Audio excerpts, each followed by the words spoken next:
Hi friends, இன்றைக்கும் நம்ம வந்து ஒரு குக்கிங் vlog தான் பார்க்க போகிறோம். இன்றைக்கி என்ன பார்க்க போகிறோம்னா ரிப்பன் பக்கோடா பார்க்க போகிறோம். ஸோ ரிப்பன் பக்கோடாவுக்கு என்னென்ன மாவு வேணுன்றதை நான் வந்து பசஞ்சிட்டேன். ஸோ அதை வந்து குயிக்காக நான் சொல்லிடுறேன். அதே போலயே அரிசி மாவு. ஸோ அரிசி மாவு வந்து நீங்கள் எந்த கப்பில் அளக்குறீங்களோ அதுதான். நான் எல்லாமே கப் மெஷர்மெண்ட் தான் சொல்கிறேன். ஸோ உங்களுக்கு வந்து நான் இப்போ இந்த கப்பில் வந்து 2 கப்பு போட்டிருக்கேன். ஓகேவா? இதில் வந்து 2 கப் அரிசி மாவு போட்டிருக்கேன்.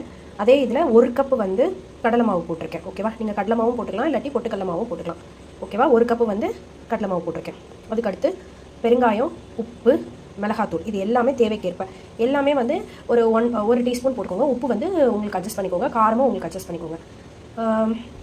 அதுக்கடுத்து வெண்ணெய் ஒரு டீஸ்பூன் இல்லை ஒரு டேபிள் ஸ்பூன் வந்து நீங்கள் போட்டுக்கலாம். போட்டுட்டு என்ன பண்ணணும் அப்படின்னா நல்லா இந்த மாதிரி பசஞ்சு விடுங்க. பசஞ்சிட்டு இப்படி பார்த்தீங்கன்னா இந்த மாதிரி இருக்கணும். ஸோ இதுக்கடுத்து நம்ம வாட்டர் ஊற்றி கொஞ்சம் கொஞ்சமாக மிக்ஸ் பண்ணணும். எப்படி மிக்ஸ் பண்ணுறேன்னு காமிக்கிறேன். மொத்தமாக தண்ணி ஊற்றிடக்கூடாது. தண்ணி வந்து லைட்டாக தெளித்து வந்து பிசையணும். நல்லா அந்த இடியாப்பத்துக்கு மாவு பிசைவோம் இல்லையா, அந்த மாதிரி பிசையணும். நான் பிசைஞ்சிட்டு காமிக்கிறேன்.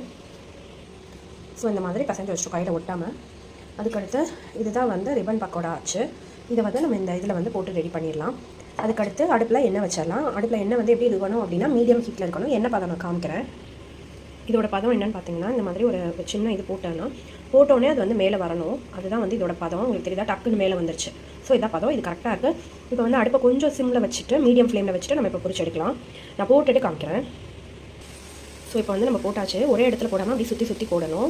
இது வந்து இப்போ நல்லா வந்து வேகட்டும். நல்லா இது பபுள்ஸ் அடங்கினோன்னு தான் நம்ம திருப்பி போடணும். நான் போடும்போது காமிக்கிறேன். இப்போ ஓரளவு பபுள்ஸ் அடங்கிடுச்சு. இப்போ நம்ம வந்து இதை திருப்பி போட்டுடலாம்.